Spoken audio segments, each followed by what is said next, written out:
All right, and welcome back to the First Team Fantasy Podcast. Today we're going to have a shorter episode. Mm-hmm. Only have the Thursday night previews and some league winners and losers to kind of go over for you guys. But we'll start right here with the Thursday night preview. We have the Chargers going into Las Vegas to play the Raiders. The over-under in this one is 34.5 points, and the Raiders are favored by 3. Now, this doesn't really come to much surprise given the fact that not only is Justin Herbert out, but Keenan Allen has been ruled out as well. Yeah. Fortunately enough for the Chargers, they will be getting Josh Palmer back in this one, but with Easton Stick behind the wheel, I don't really know how much of a plus that really is. Yeah. Now, we did see last week Easton Stick and Quentin Johnston have some sort of a downfield connection on a 50-something odd yard bomb, Yeah. but this week they happen to be going up against a Raiders defense who happens to be top 10 in the NFL. They are 9, in fact, in yards per game allowed through the air, giving up only 207.7, only giving up 19.9 yards per game, but where they are really gashed, I'd say, is the run defense, giving up 127.4 yards per game. Now, last game, we only saw Austin Eckler run the ball 10 times. That, granted, was with Justin Herbert playing a decent Mm-hmm. amount of that game. Not the whole entire thing, but granted, the game plan did not switch ultimately until Justin Herbert went out. With an entire week of practicing with Easton Stick being the starter and planning for the Raiders, I'd assume that Austin Eckler gets around 15, 16 carries, and if he was as efficient as he was last week, then I think he'll have a productive day. Now, granted, with Keenan Allen out, that takes out the number one target as well. So I think he should be getting targets out of the backfield to go along with what should be a good day on the ground. Also, bringing up targets, that comes with Gerald Everett, who I believe Mm-hmm. should be a decent option at tight end. Now, whether or not you want to put your season on the line with Gerald Everett and Easton Stick being the guy throwing to him, I'll leave that up to you. Yeah. I will say it is a decent option to get a good amount of volume from the tight end position, I do believe. As far as the Chargers go, that's really all I'm interested in starting. Unless you want to roll the Chargers defense, I don't think that'll be too bad. We did see the Raiders put up a goose egg at home last week against the Vikings. So that was pretty awful to see for more of us, or for some of us more than others. Still painful for everybody to watch. Yeah. But we know that this Raiders defense, while they are capable of being electric, they're only averaging 15.5 points per game. So it's showing on an average week they don't do too much. Mm-hmm. Granted, whether or not you want to take a chance on any Chargers not named Austin Eckler this week, I don't blame you if you want to completely avoid that. But I do believe the Chargers defense should be a decent option. Cameron Dicker, I'm not really sold on due to the fact I don't think there will be many points scored in this game.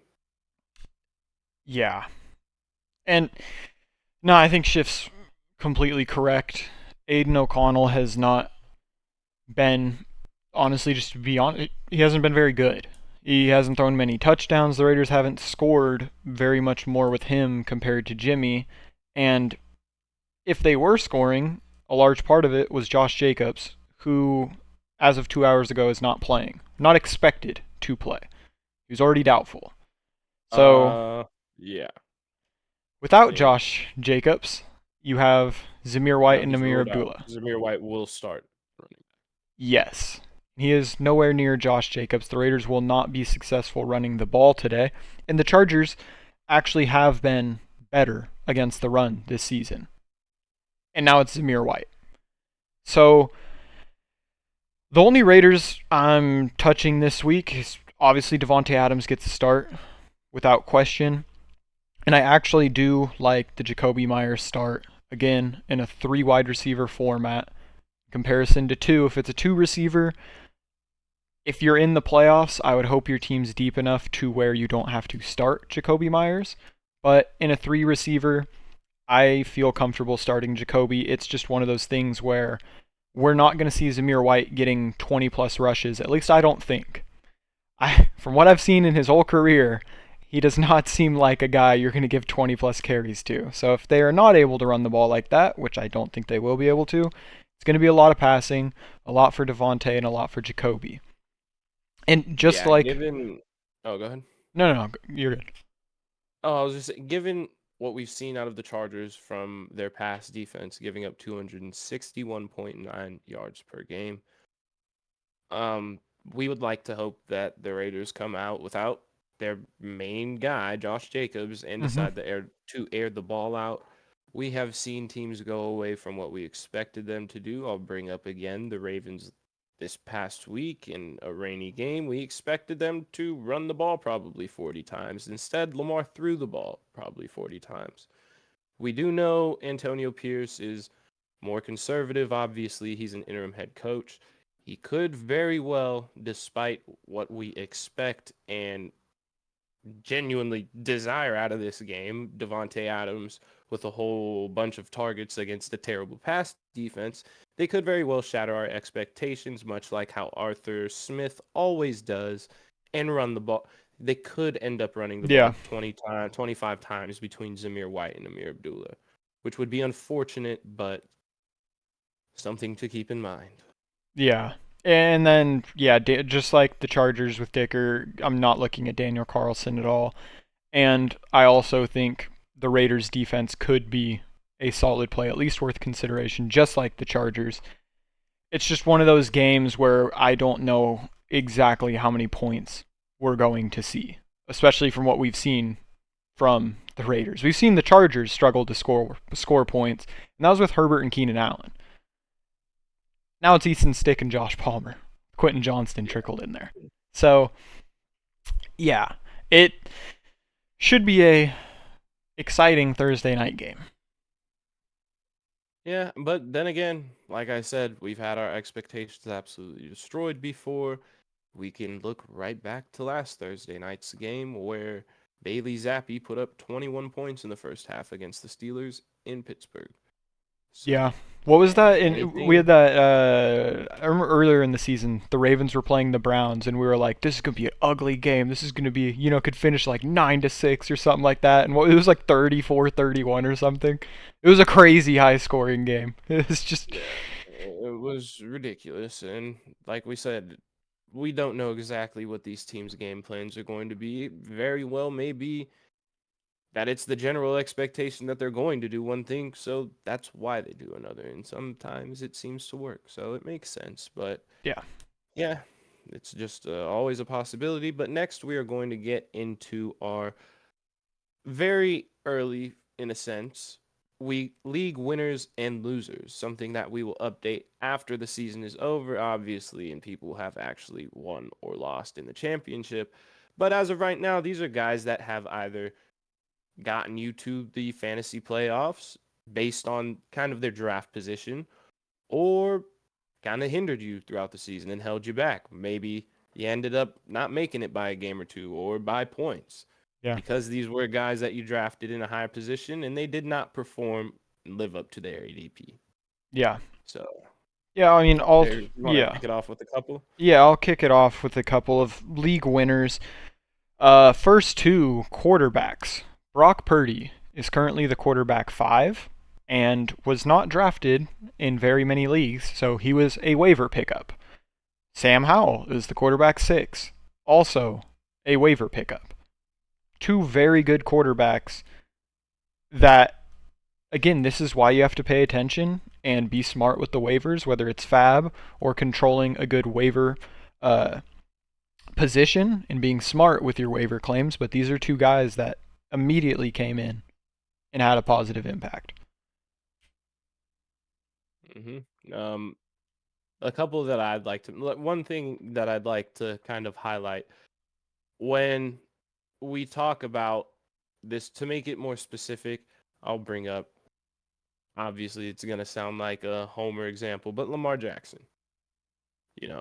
In our league, I Mm-hmm. drafted him as the fourth quarterback off the board. He finishes as the quarterback 4. Those are kind of the things that you look for when you draft someone as, Mm-hmm. For example, I drafted Devontae Adams as like the wide receiver 6 off the board, and he finishes as the wide receiver 18. That hurts. That's kind of along the lines of what we mean, because Yeah. you're not drafting these guys. It's like, oh, okay, they had good performances. Well, Brandon Ayuk, who's drafted like 3 rounds later, finishes as the wide receiver 13. So Yeah. it's like on that Yeah. Devontae Adams pick, you know, you probably could have gotten CeeDee Lamb. There's other options. Obviously, in hindsight, looking back, you can't, you made your decision. But it's for going forward next year. The questions: if Devontae Adams stays on the Raiders, how confident are we that he remains one of those top options? It's clear he didn't finish in the top 12. He didn't finish as a wide receiver 1 at the finish of the regular fantasy season. Mm-hmm. Obviously, when it comes to guys like Justin Jefferson, he's still going to be dominant next year when he's fully healthy. He was hurt, so can't really count that. Cooper Kupp, a lot of his year was out with injury, something that we have to look more at than Justin Jefferson because he is getting older. But Mm-hmm. now that he's back and healthy, he's the same old Cooper Kupp that we're seeing.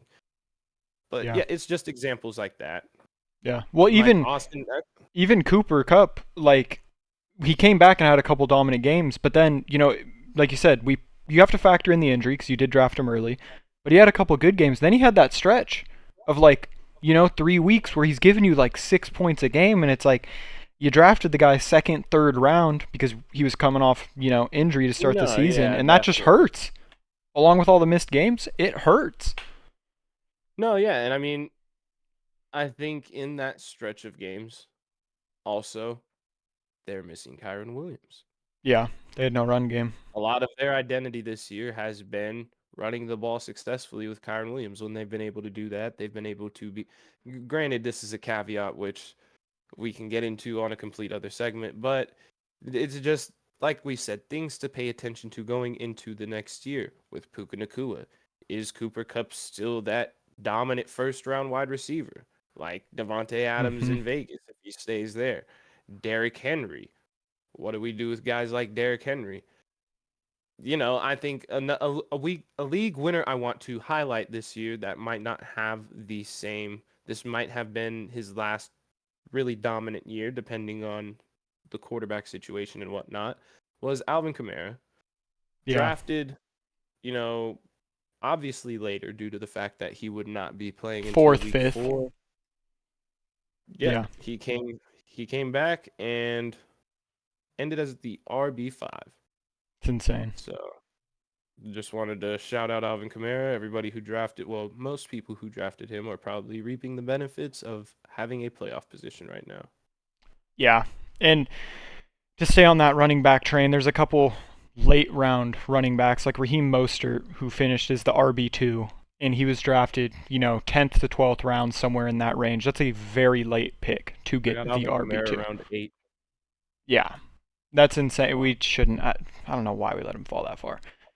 But, yeah, like that's an insane pick. Raheem Mostert's an insane pick. Rashad White is finishing as the RB4, and he was being drafted somewhere between the 8th and the 10th round. Kyron Williams, despite missing those games, finishes the RB11, and he was a waiver pickup. Same with Puka Nakua, who's the wide receiver 10, a waiver pickup. Nico Collins. The Texans' offense as a whole, they all get I mean, CJ Stroud, Tank Dell, Nico Collins, they all get their rewards.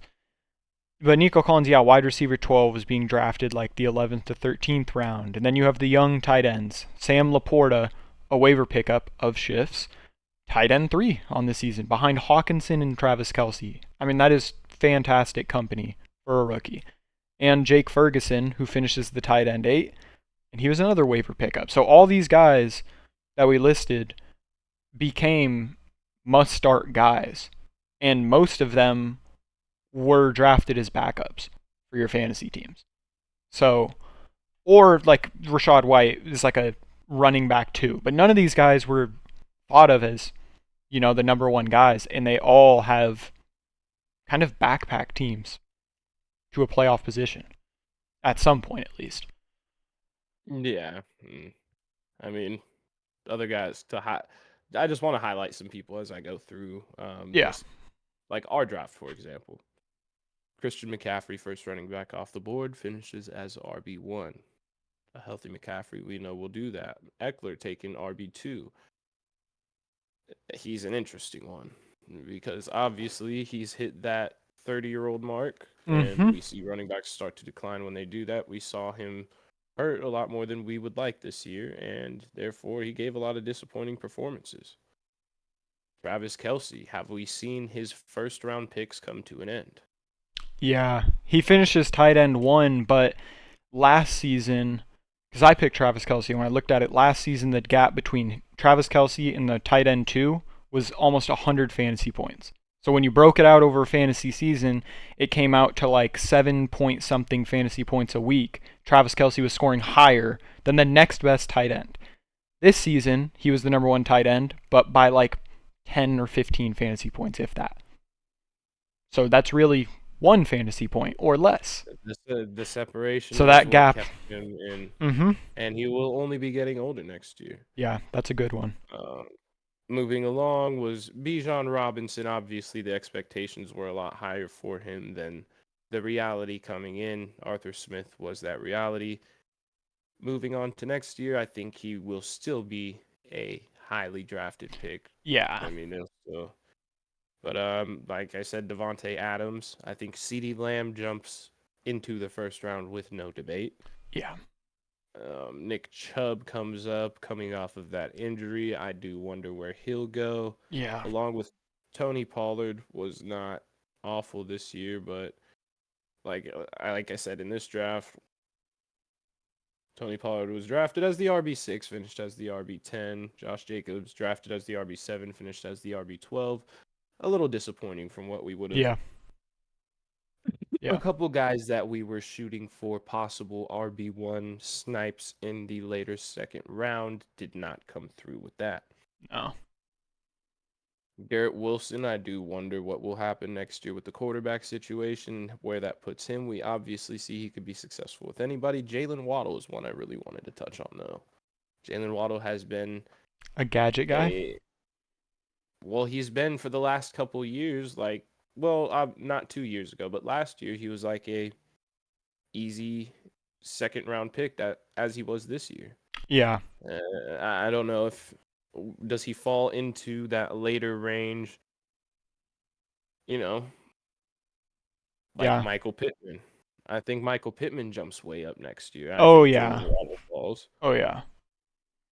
There's a couple, yeah. There's a couple really good ones. Like, if the Chiefs don't upgrade with weapons and they just roll with what they have, Travis Kelce gets another year older. Mahomes was drafted late second, early third round. He finished as the QB8. So that means Brock Purdy and Sam Howell had better fantasy seasons than Mahomes, who you gave up a lot of draft capital to get. That's another one where does Mahomes go if they don't bring in a big name too? Yeah. What about Najee, who was drafted, Uh, fourth, fifth round, and he's the running back 30. Eckler is the RB22, and he missed multiple weeks. Najee played the whole freaking season. He's the RB30. Granted, he's no, played I better at the know. end of the season, but I mean, another disappointment, mostly due to injury, was Ramondre Stevenson. But even in a lot of games where he wasn't hurt, he that offense was did just not. bad. It Same as the was. Steelers, honestly. Well, and same with Miles Sanders. Miles Sanders Oh was my gosh. a fifth, sixth round pick. That's He an ugly signs that one. deal. Everybody thinks coming in, he's going to be the guy there. It ends up being Chuba Hubbard by the end of the season. That was one of the biggest disappointments, as same with Damian Pierce. He goes around the same areas. J.K. Dobbins, obviously nothing that you could do there with the torn Achilles. Mm-hmm. But around that, I mean, I think Alexander Madison might have ended up being more valuable than both Pierce and Miles Sanders. Yeah. Yes, for And sure. And that's yeah, not it's saying just much. no, not really. But it's just, the area that these guys went, We're close. like some of the later round guys that are obviously going to be jumping up. Rashad White, like you mentioned, Isaiah Pacheco, Antonio Gibson was going in that round right before James Cook, as James Cook is one that will be jumping up, Antonio Mm-hmm. Pierce, or Antonio Gibson's pretty much moved to nothingness. Yeah, there are a couple of receivers like Calvin Ridley. We thought he was going to come back. People thought he was going to come back just insane. And I mean, he had some good games, but he finished wide receiver 25, and he was, going late third, fourth, early fifth. Amari Cooper Yeah, was going in that same realm, finishes the wide receiver 32. and obviously, any of the Dolphins running backs, Puka Nacua is an obvious one. I think Yeah. Jerome Ford was an obvious one throughout the season. He's been solid. And Tank Dell until his injury was very Yes. useful. Yes. Rashi Rice has become That's a solid big as of one. late. Rashi Rice, by definition, like 14th or like 14 round, 14th Yeah, round. he went I think second to last round in our draft.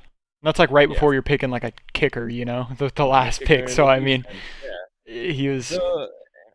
And that goes to show, and something that we have talked about throughout the year. The final thing that I want to leave off on, I don't know if you have anything else, Derek, but when we're talking about these later rounds, and even I got to shout out Adam Thielen, went in the same round. He ended up We doing have something. one guy that we're forgetting again. I'll let you get to that after. I know who you're talking about. Okay, go ahead. But I just wanted to bring up when it comes to these late rounds, there are, as we go through and look,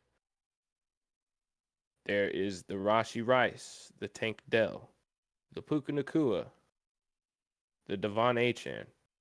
All these rookies, I mean, the chances are you're better off not drafting the Washington Commanders defense or Jason Sanders or not drafting Darnell Mooney, a second tight end. Go for the Take a chance on potential. one of these rookies. Yeah. Because when it comes to later in the season, they drafted these guys for a reason. A lot of times it's because they need help at that position. And when it's a guy like Rashi Rice who has a chance to step up, you hold on to them throughout the season, it ends up paying dividends. So just something that obviously wanted to highlight as we headed out of this one, but Derek has one more important name to mention before we do. Yes, two really quick. I just want to touch on Chris Godwin. A very disappointing season. The wide receiver 38 was still being Well, and drafted I guess very high. And Mike Evans was got it quite done. the opposite. Yeah. And then I'm sure you mentioned Dak this time, right? No, that's what I was going to say. Okay. Was Dak. We can't leave Dak out. Dak has had a fantastic season. He's the quarterback 3 behind Jalen Hurts and Josh Allen, and he went undrafted in our league. So shout out to Dak. He's having an amazing year. And that's with the Cowboys defense being obviously the number 1 defense Yeah. in fantasy football. So, hey, shouts out to the Cowboys for fantasy football purposes. You guys gave us some great games this year. Yeah. But yeah, that will be all for this one. I don't even know if Raiders fans are hoping that you guys win tonight, unless you really... Playoff hopes are technically alive. Have to hope for the win. We've seen crazier things. Just we're hoping for it, okay? Let me hope for it. Hoping for the win in public, but hoping for the draft pick in private. We all respect it.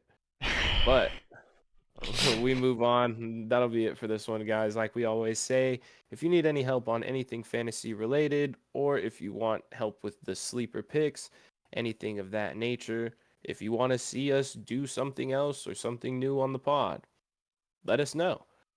We're available on any of the social media platforms that are pretty much out there, and we're usually available. So don't hesitate. Always appreciate everything you guys say and do, all the watch hours that we have from you guys.